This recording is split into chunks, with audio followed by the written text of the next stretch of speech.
I'm sorry. I was like blasting Supercal and I'm Not a Loser all morning, and I was like, Jillian, do your SpongeBob review. So I'm doing it. Okay, costumes. Overall, from the pictures, they looked really cool, but having the actors walk in the aisles, which I kind of love, they almost seemed tacky when they weren't on stage, if that makes any sense, which, like, I mean, it's a kids' musical, and obviously they're on stage most of the show, but I don't know, it's just, like, kind of adult Jillian kind of set in when I saw them. So let's start with Bikini Bottom Day.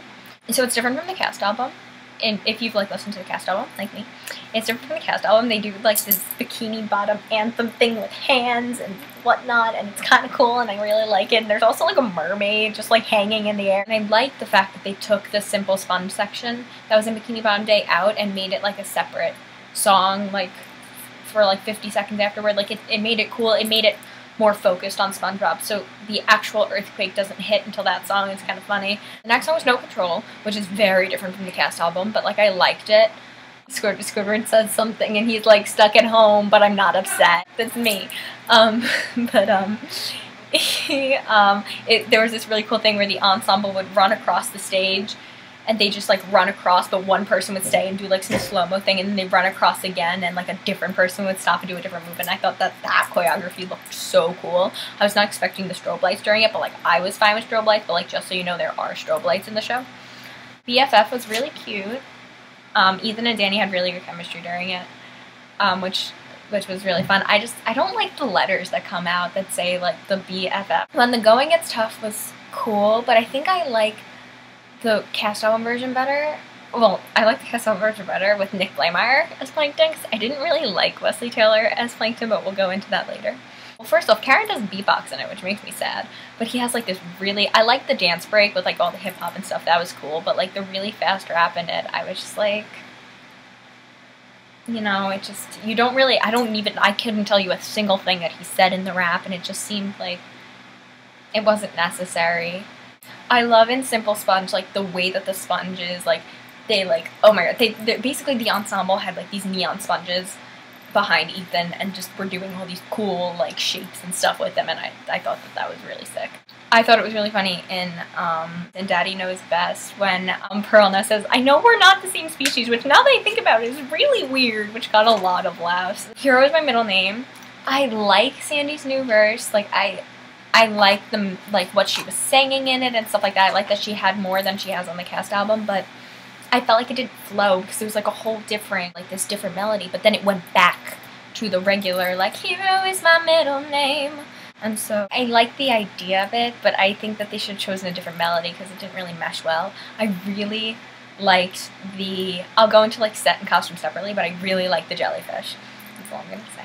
Okay, Super C's our savior. I like the ending on the cast album better when they're like, Patrick is our Super C-star savior.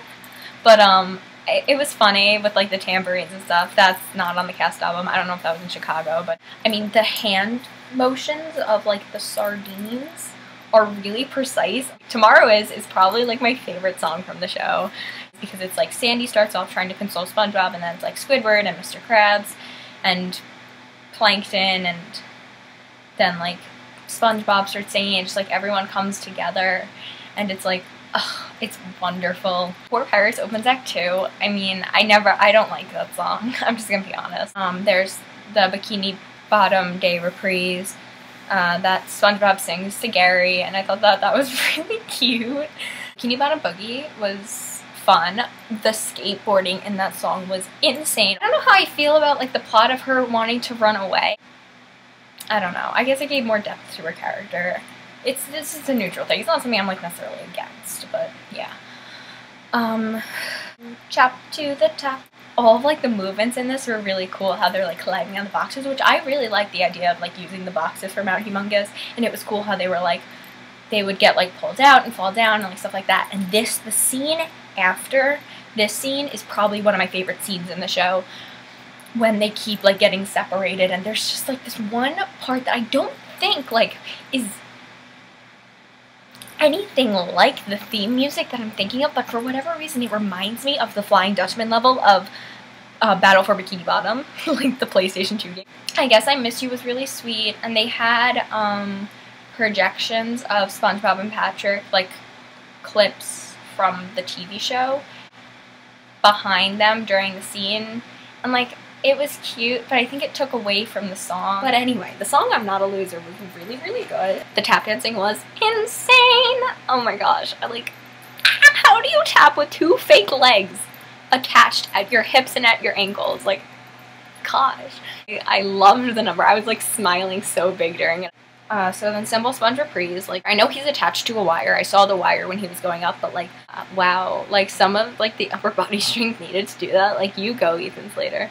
Mad props, like this entire cast. I just love this entire cast. Like, I follow most of them on social media, and they're just like all so fun and adorable. And then Best Day Ever, they put Best Day Ever in, and that was really cute.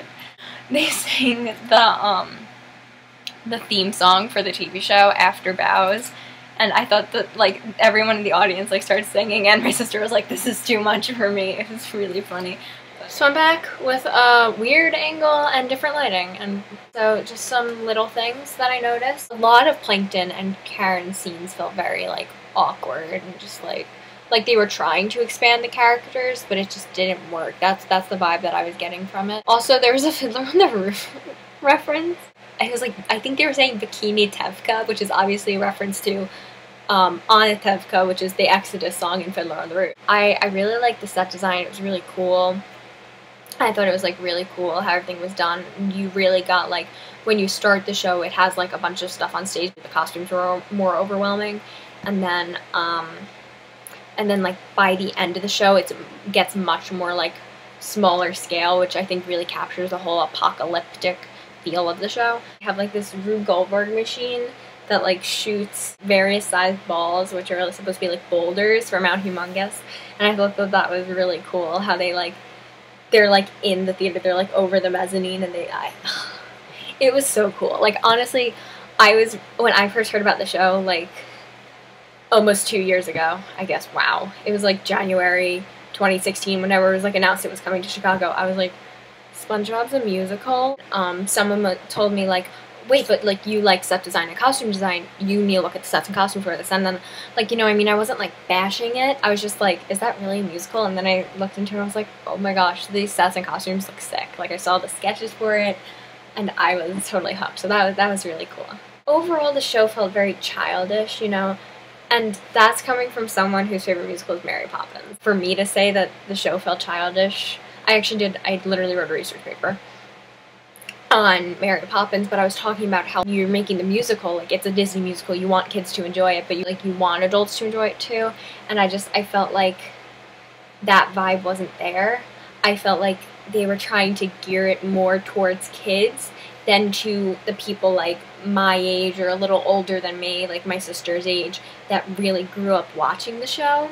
Like, there were definitely bits that I was like, oh, hey, that reminds me of the show, but overall, like, it didn't feel, to me, like, I know a lot of people were saying they saw it in Chicago and it felt like they were watching an episode of SpongeBob, and maybe just because I haven't watched SpongeBob in a while, I didn't, like, it felt like the characters felt like the characters from the TV show, but it didn't feel like it was connected to the show. Sitting there watching it, I was kind of like, yeah, I definitely would have liked this when I was younger, but I feel like I'm a little too old to be here. But, like, I'm young in comparison to, like, other people that grew up watching SpongeBob. So I feel like, per my Mary Poppins research paper, I feel like they didn't take into account the older audience that would be wanting to see the show. The show is still in previews, so it's not going to be frozen until December. It officially opens December 4th, so we'll just have to wait and see then. So now, actors individually, I just want to read the cast list off. So SpongeBob is played by Ethan Slater, I thought he was incredible, and he kept whipping out all these voices like throughout the show, and like he's just an amazing singer, and I can't believe it's his Broadway debut. Like, go Ethan. Patrick was played by Danny Skinner, who was also hilarious. I felt like Ethan and Danny had really good chemistry throughout the show. Patrick has a lot of, like, those, I don't want to call them this, but, like, stupid lines. So Patrick would be like, yeah, wait, what are we doing? Like, he was really good with those lines. We're going to come back to this one. Lily Cooper was Sandy, and I thought that she was really good. She's currently doing the Broadway.com vlogs. Then Brian Ray Norris is Mr. Krabs. He is new to the cast, I know. Carlos Lopez played Mr. Krabs in Chicago, so he's the one on the cast album. But I still really liked Brian as Mr. Krabs. I thought he did a really good job at capturing the character. And, especially with Daddy Knows Best, I felt like the new lyrics were less inconsiderate. I feel like on the cast album, Mr. Krabs is extremely inconsiderate of Pearl, and, like, he still is kind of, like, ignoring her, which is what prompted her to run away. But, like, it's just, like, he seemed a little bit more fatherly in the new version of the song. So, yeah. Wesley Taylor was Plankton, and, like, I don't know. I didn't like him. I feel like Nick Blayermeyer's voice on the cast album is so, like, good. I really didn't enjoy Wes as Plankton. Like, I don't know. Maybe it's just, like, some of the writing for the character I didn't like, but the voice that he used, I wasn't sold on it. He was a really good actor, but the voice kind of bothered me, and it kind of washed everything else out. Stephanie Sue was Karen, and I'm not actually a massive Be More Chill fan, like a lot of people who were singing the Christine riff thing at the stage door. Relax, actors do other shows.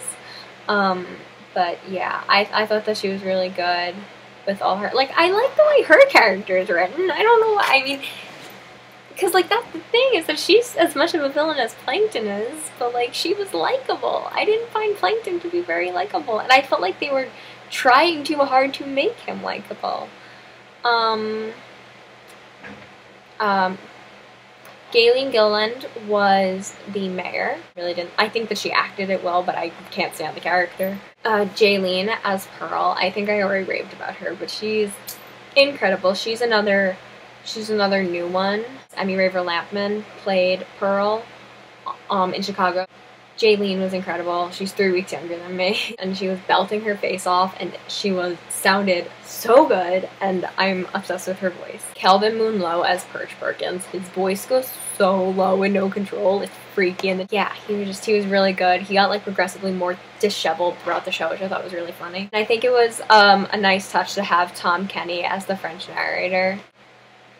But, yeah, so overall, I think that the company, I really like that this is a very company-driven show. The songs are very ensemble songs, and I, as someone who, like, basically types for the ensemble because I'm a dancer, I really like shows that the ensemble plays, like, a big part in it. So, yeah, I enjoyed that, and I thought everyone in the company was so good and worked really well together. And you should go see SpongeBob on Broadway. I also, like, totally met Tina, by the way. She was in the back of the theater probably taking notes because it was previews. So Tina Landau signed my playbill. So in terms of stage door, I think I talked about this, I honestly don't remember, but it was just, like, it was very overwhelming, and I'm really sad because I really wanted to meet Gavin, and, like, technically he is the one person I met, but it was just, like, wasn't a good experience, especially for someone whose anxiety gets really bad in crowds. Seeing Gavin Lee as Bert has a lot of importance to me too, so that's why it was, like, really special for me to get to see Gavin in another show, and he was amazing as Squidward. He's incredible, and it was just, like, even though, like I said, it was, like, I didn't even get to talk to him at the stage door, it was really, I'm happy that I got to see him in another show. I, like, grew up identifying with Squidward, so the fact that he's playing Squidward, I'm just like, yes. That's SpongeBob Squarepants, the musical, playing on Broadway at the Palace Theater. Go see it, because it's amazing.